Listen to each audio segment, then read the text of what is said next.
پاکستانیانو دا انځور دا انځور دا انځور دا انځور او دا ټول انځورونه دا د هغه ترهګرو دي چې ستاسې پنجابي ریاست او ستاسې حکومت په دې نوم باندې شهیدان کړل چې ګوندې د خپل وطن دفاع کوو او په افغانستان کې د ترهګرو مرکزونه په نښه کړل، په افغانستان کې طالبان په نښه کړل، په افغانستان کې د ټي ټي پي غړي په نښه کړل. آیا دا او دا ټول انځورونه د ټي ټي پي دي؟ آیا دا ټول انځورونه د هغه ترهګرو دي چې پاکستان ته ترې خطر متوجه دی؟ آیا دا ټول هغه ډلې ټپلې وي او هغه خلکو چې پاکستان او د پاکستان عوامو ته ترې ستونزه وه؟ بلکل هماغسې ده، ځکه چې د دې وطن لپاره به دا ماشومان سبا رالویېده او د دوی په غوږ کې د اذان سره جوخ دا ویل شوي دي چې پاکستان د افغانستان ابدي دښمن دی، ځکه دا به سبا له زده کړې کوي، سبا له به په خپل ځان کار کوي، د دې وطن د ژغورلو هڅه به کوي، مګر د پاکستان اجیر پوځ، د پاکستان غلام او مزدوره اداره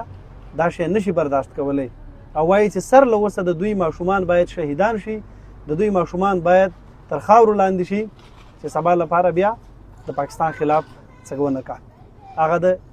نن جناب کرزي صاحب د افغانستان مخکینی ولسمشر یوه خبره کړې وه چې اوسني بریدونه هغه تګلاره ده چې پاکستان نه غواړي افغانستان په خپل ځان باندې بسیا شي او د افغانستان دربدرۍ کې د دې خلکو خیر دی. لطفا د یو مسلمان په توګه باندې پاکستاني اتا ته وایم د خپل حکومت د اوسنۍ پالیسۍ په هکله باندې چې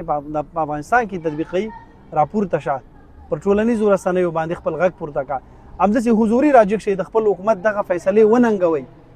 ځکه په افغانستان کې دغسې ماشومان چې تخوري ماشومان دي، د ښوونځیو زده کوونکي دي، ډېر بېوزله ماشومان، همداسې ماشومان چې د هغوی میندې نشته دی، د هغوی پلرونه شهیدان شوي دي،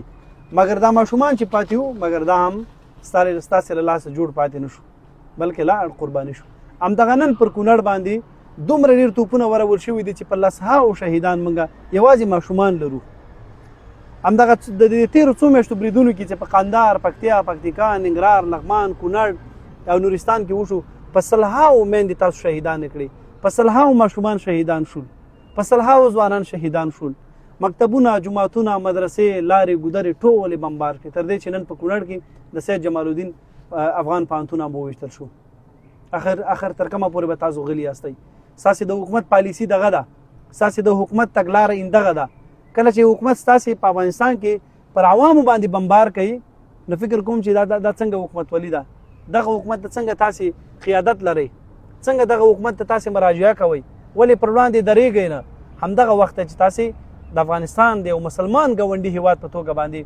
ورسره ودرېږئ او خپل غږ پورته کړئ. وختي مې یوه خبره ولوسته چې که چېرته دغه ماشومه راجیږه شي او له دغې بېهوشۍ نه راوځي او د خپلو لاسونو پوښتنه وکړي چې آیا زما لاسونه څه شو، د دې ځواب به څوک ورکوي؟ د دې ځواب چا سره شته؟ زه فکر نه کوم که چا سره د دې ځواب وي، ځکه دا ماشومه په کونړ کې نن د پاکستان په بریدونو کې، د پاکستان په بمباریو کې خپل لاسونه له لاسه ورکړي دي، مګر که دی کله په هوش باندې راغله او داسې خپلو د نازکو لاسونو ته وکتل چې د ده لاسونه نشته دی، دی به څه کوي؟ دی به څه ډول وژاړي؟ دی به خپل لاسونه د چا نه وغواړي؟ څه ډول یو احساس به وکړه؟ دا زما او ستا د وطن ماشوم دی او دا زما او ستا د بې عدالتۍ له کبله، دا زما او ستا د دغه بې کفایتۍ له کبله چې د وطن سره مو لکه د یوه دښمن چلند کړی دی، نن دا حال دی چې د خپلو ماشومانو ته سترګې نه لرو. زه هیڅ ولاکه هیڅ ویلو ته لري، ځکه ویل هم دومره چې ومو کړل، انتقادونه هم دومره چې ومو کړل، یعنې دې ماشوم ته زه هیڅ هم نشم لرلی، نه ورته څه ویلی شم، نه کومه ډاډ او تسلي ورکولی شم، ځکه هغه داسې څه له لاسه ورکړي دي چې دا د ده د لوبو لپاره تر ټولو اساسي ذریعه وه، دا د هغه د ژوند کولو لپاره اساسي ذریعه وه، او دا به دی چې ژوندی وي دی به د خوراک لپاره، د څښاک لپاره او د هر څه لپاره د بل په اوږو بار شي. د ده پلار او د ده مور ته دی لوی الله جل جلاله ډېر لوی صبر ورکړي او دا نهایت ډېره لویه تراژیدي ده او دا نهایت ډېره زیاته سخته ده. کاش د پنجابي په بچي باندې هم دغه یوه چاره تکرار شي او موږ او تاسې په دې خپلو سترګو باندې وو، نو په هغه خلکو او د هغه خلکو په بچیو باندې تکرار شي چې